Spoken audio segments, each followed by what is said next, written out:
Oh baby, oh baby, oh baby, Hunter Biden is not having a good day, guys. And Tim has not had a chance to dive into this. And I know you guys are amped to hear what he and I have to break this down because literally you could not write a worse finish for this guy as of right now. But that's what we're going to get into today. So first of all, thank you so much for checking out Second Legacy. Make sure you hit that like button, subscribe to the channel, and turn the notification bell on. And this content, the de-evolution of the Hunter Biden case was brought to you by LAS Concealment. We're going to say a quick word and then we're going to dive into it.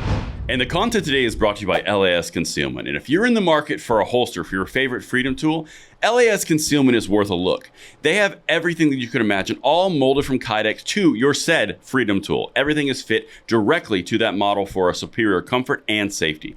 They have inside and outside the waistband options, multiple designs, all sorts of different colors, and they are tested by the world's most elite special forces. Make sure you check it out. There's a link in the description box below, and thank you so much to LAS Concealment for making this content possible. All right, so let's get in. Tim, first of all, we got to address the elephant in the room. You're in a different background. Something's off in the universe. You're not in your fireplace. What's happening? What is this? What's going on? Well, I'm down in Houston, Texas, where it was 107 degrees yesterday. Does that explain your face? Yeah, and then I have I got some sun, and so I have the Donald Trump raccoon eyes. Love it. Love it. This is me showing solidarity with his 96 counts he's facing now. I don't know. I think so. 4 indictments, 96 counts. Yeah. He's always been an overachiever, Tim. I mean, you can't say he hasn't been. He has. I mean, the guy has always, he never goes small, man. It's go big or go home in his case, and he's certainly done it again here. Yep. Yeah, it's going to be huge. It's going to be huge. It's going to be fantastic. Big league. Huge. Yeah, huge. Well, I'm sure we're going to have about 14 months to go through all the Trumpisms, but that's not what this is about. I mean, we were out of town last week, or I was out of town last week, you this week, and we haven't been able to bring the people into the Hunter Biden situation. Are you amped? I'm ready. There's so much. I am, and I hope this holds out, this hotel room connection. My internet's No, it's good. I feel it. Do you? Okay. I feel a good vibe. Okay. No, I feel a good vibe. This is going to be great, and if it doesn't, I'll just, we got this. All right. So let's break into this just for a backstory, Tim. I mean, you and I have had multiple conversations around the Hunter Biden thing, and the reason this was so important was because there was a federal gun charge on the table around unlawful user and violating a 4473, which is, Tim, I believe a federal felony still, right? Oh, come on. Bruin covers this. Oh, they did. You're right. You know what? Good segue, Tim. Good segue. They did use the Bruin decision to say it was unconstitutional to try to get out of it. That's true. Yeah. God, they tried to block the Bruin decision. They wanted nothing to do with it. And but as soon as they get that ruling and his son winds up in trouble for a gun charge, then all of a sudden Bruin, hey, check this out over here. The Supreme Court said, this is okay, right?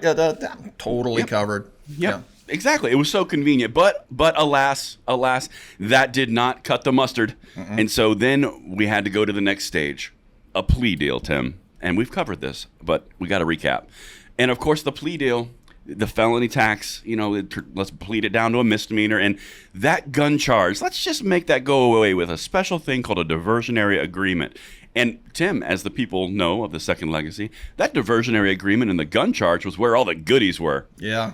That's where he would actually get in some actual trouble. And it's kind of weird how, they gave him that sweetheart deal and the judge took a look at that and said, no, I see what you're doing here. Yeah. And it was really kind of shady how they went about it. Of course, stop it. They tried to bury the sweetheart deal in the agreement. And so they thought the judge might not catch it. And the judge caught it. And I'm sure because the judge caught it and it was obvious they were trying to hide the ball, it probably angered the judge. So Yep. And so that's what's brought us up to this point, because they tried to sneak in, as Tim alluded to, they tried to sneak in blanket immunity for future charges on things like increased drug charges, felony tax evasion, and foreign lobbying charges, which sounds a lot like something that happened in a place that rhymes with shmooshmrain. Just saying. Yeah. Just saying. But that was where we've been. Now, there's even more that's happened, Tim, because on Sunday, Hunter Biden's attorneys came out and said, you know what? I know the judge doesn't like it, and I know the prosecutor's trying to say, no, we can't do this, but nanny boo-boo, you already agreed, so blanket immunity forever for us. That makes sense, right, Tim? Yeah. I thought that was pretty epic. I saw bits and pieces of it this past weekend. Of course, we're getting ready to travel, and we're traveling, so I learned about some of it this morning, but my gosh, it's just, it just seems very bad lawyerish. That's a good way to describe it. Bad lawyerish. Well, that was Sunday night, just to give you the timeline. So that was Sunday night. Monday, we hit the entire news circuit where even CNN's Jake Tapper is going, I have many questions, and this is very concerning. It was really comical. But that fast forwards us to Tuesday, the next little wrinkle in this little pug of impropriety. So, Mr. Producer, can you throw number 1 up? I can't wait to show you this, Tim. The special counsel says Hunter Biden's gun deal is withdrawn and invalid. Ouch. Ooh. That's going to leave a mark.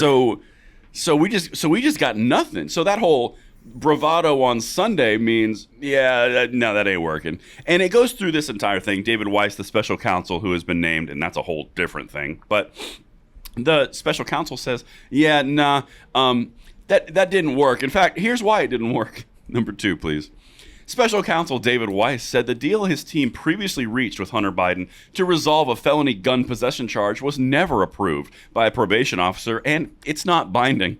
The Justice Department prosecutor said in court filing on Tuesday that the diversion agreement, to be legally binding, it would have had to be signed by that probation officer after last month's court hearing in Delaware, which, guess what, Tim? Did not happen. Which, guess what, leaves us at? Ain't happening, boo. Wow. Yeah, I didn't know any of that. That's crazy. That's not a good day. That's not a good day. And I'm sure that he was still absorbing this. I'm sure it was being absorbed on Tuesday when his attorney dropped this little nougat on him. Number 3, Mr. Producer. Yeah, the attorney's dropping representation of Hunter Biden. we got smoked by the judge. I'm out. I'm not going to take this loss. I have a reputation to uphold. I might be called as a witness, so I gotta bounce out of here. I mean, yeah. Wow. Tim, somehow in this entire saga. See, I guess, call me a pessimist. I just don't see how this is going to play out to our favor. Somehow this is still going to benefit him somehow. He's still going to walk on this somehow. Oh, I'm sure. Because I don't trust. Oh, I'm sure. And we don't need to get into the whole special counsel thing, but you take a look at what what Weiss had said up to the point where he was appointed special counsel. He insisted in front of Congress that, I have all the authority I need. I can charge anywhere I want to charge. Because the problem would be that, he was in Delaware, and therefore he could only charge in Delaware, and he might have to charge elsewhere because the crimes weren't all committed in Delaware. And so, he had said, according to whistleblower testimony, I don't really have the authority to charge everywhere. I can only do stuff here. And then he went in front of Congress and said, no, I have all the authority in the world. And Congress said, why didn't you do this, this, and this? And then all of a sudden, we're just going to go ahead and appoint him special counsel now. After the sweetheart deal that got thrown out by a judge. Because this is the same guy. Yes. I mean, this is the exact same guy. The special counsel is the same guy who was the author of this deal, who is now saying, no, it's not binding. So is he playing hardball to cover his tracks for the... Yeah, exactly. Right? Yes. It's exactly where I was going. So now let's just do a hypothetical here, Tim. What are the odds that he was like, no, I can't be doing this. This is, I got everything that I need. We're all fine. We're good. We're going to have a plea deal. It's going to be wrapped up, a little bow on it. What do you think happened behind the scenes to where it's like, we're gonna need a special counsel status, and we're gonna have multiple jurisdictions, and that binding deal, it's not binding because no probation officer signed it, and so attorney, get out of here. What do you think happened? What was the turn on the dime point that we don't see? Because it's there, something's there. Oh, I think some of it was actually out in the public. I mean, because Weiss was catching a lot of flack for that sweetheart deal. Congress was angry; they were demanding testimony, and I think that I've heard it discussed that him becoming special counsel then short circuits Congress's investigation, who was publishing the information, on the daily. So anytime they found out something, it immediately made the news cycle, right? Well, now with Weiss being special counsel, now he can say, I'm not commenting because this is an ongoing investigation, and I'm not going before Congress because this is an ongoing investigation. You have no authority over me. I'm now special counsel. This to me looks like more obstruction. Right. This is covering Weiss's tracks and the Biden's tracks up until this point, because they were getting demolished in the media during an election cycle. They were. It's true. And so I think this is a play by Merrick Garland and Biden's DOJ to cover their tracks. There's no way they're going to let this happen leading up to the election. I don't think that's a bad thought. I think that actually makes strategic sense. But here's where that falls apart. Not on the Biden Merrick Garland side. This is where it gets kind of interesting on the conjecture. You're talking about Hunter Biden being thrown out there as a sacrificial lamb at this point. Because when you're looking at everything that's happening, he's going to end up in a court case now. So all of this stuff is going to come out in a court case. So all of these filings, everything's going to be a part of public record. There are going to be YouTubers streaming this court case. They do know it. Yeah, they'll push this quickly through and get it out of the news cycle, so they have a whole year to sweep it under the rug, or they're gonna, drag this out. I don't know. Maybe they don't even know yet. But it just, I don't know. I don't trust our government. I certainly don't trust this administration. And Weiss is a dirtball. I mean, yes, everybody's gonna say, well, he was appointed by Trump. He's registered Republican. Blah blah. Look at his actions. He approved the sweetheart deal. Probably even had a hand in writing it. So he's not impartial.